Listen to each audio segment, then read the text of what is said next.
Hi friends, Miss DeJordy here for our daily read aloud. We are on chapter 7 in the book Fantastic Mr. Fox.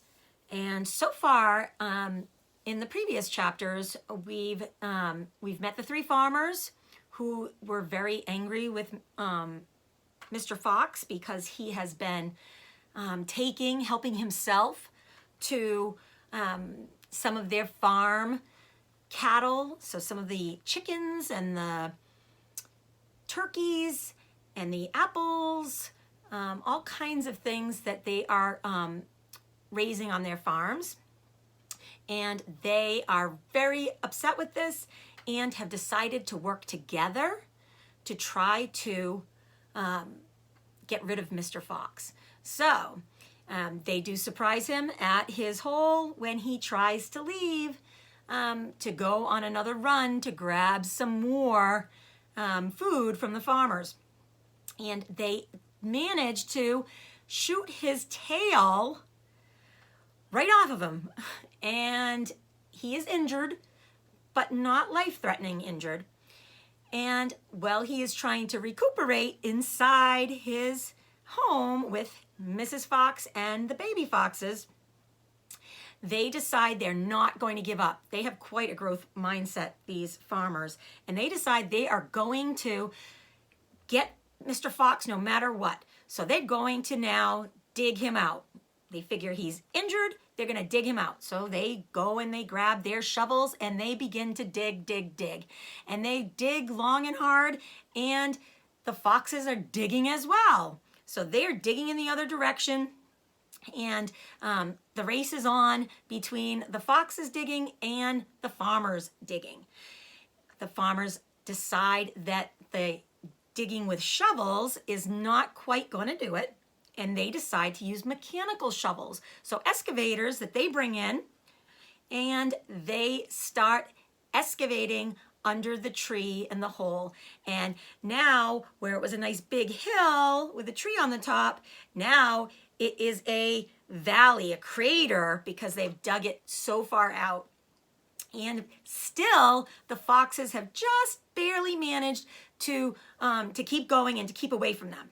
So, we are entering chapter 7, and on chapter 7, the farmers are thinking of a new way to approach this problem that they have with Fantastic Mr. Fox. So they tried shooting him, they tried using shovels, they tried using mechanical shovels, and let's see what they are going to do now.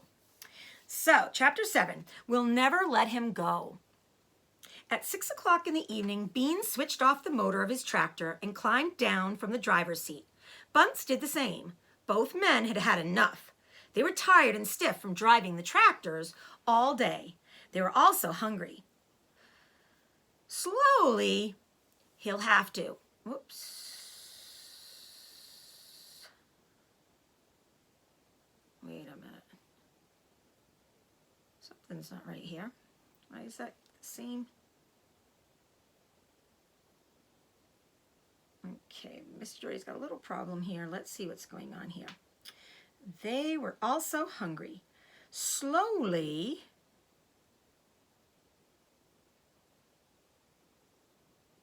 I don't know what happened to the pages there. They're a little bit mixed up. Mr. Jody's using her ebook, and sometimes ebooks can be tricky. So let me see.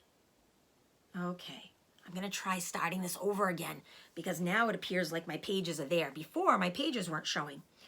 So let's try it again. Chapter 7, we'll never let him go. At 6 o'clock in the evening, Beans switched off the motor of his tractor and climbed down from the driver's seat. Bunce did the same. Both men had had enough. They were tired and sore from driving the tractors all day. They were also hungry. Slowly, they walked over to the small fox's hole in the bottom of the huge crater. Bean's face was purple with rage. Bunce was cursing the foxes with dirty words that cannot be printed. Bogus was waddling up. Dang and blast that filthy, stinking fox, he said. What are we going to do now? I'll tell you what we don't do, Bean said. We don't let him go. We'll never let him go, Bunce declared. Never, never, never, cried Bogus. Did you hear that, Mr. Fox? Yelled. He'll have to. So Bogus and Bunce and Bean sent messages. Oh, wait a minute. Something is really going on today with these pages. Mr. Jordy is really getting a little frustrated with this.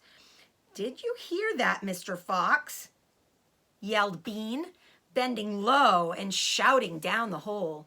It's not over yet, Mr. Fox. We're not going home till we've strung you up dead as a dingbat. Whereas the three men all shook hands with one another and swore a solemn oath that they would not go back to their farms until the fox was caught. And there's a picture of them, two of them talking.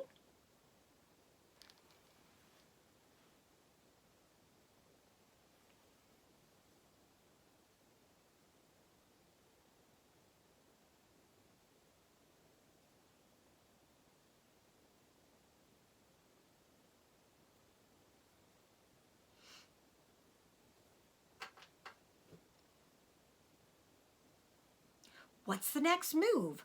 Asked Bunce, the pot-bellied dwarf. We're sending you down the hole to fetch him, said Bean. Down you go.